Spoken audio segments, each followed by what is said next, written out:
তো আমাদের সব জায়গা ঘোরা হয়ে গেছে। দীঘা হলে কালকে আমরা সবাই টাটা করে বাড়ি চলে যাব। তো এখন আমরা দীঘায় এসছি, স্নান করবো না, শুধু কটা ভিডিও করবো বলে সবাই সেজে গুজে এসছি। দীঘার ঢেউ তো খুব বিচ্ছিরিভাবে হচ্ছে। এখান দিয়ে চলো যাই। প্রচুর হাওয়া হচ্ছে, প্রচুর।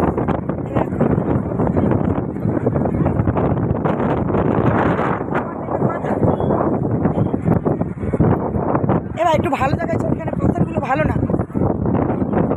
এইগুলো চওড়া আছে।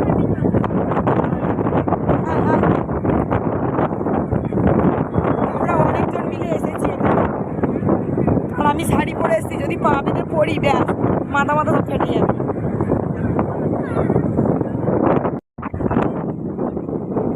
বাবা রে বাবা, কি বাজে ঢেউ হচ্ছে। এই দেখ ঢেউ, জল দেখ এই অব্দি উঠেই আছে।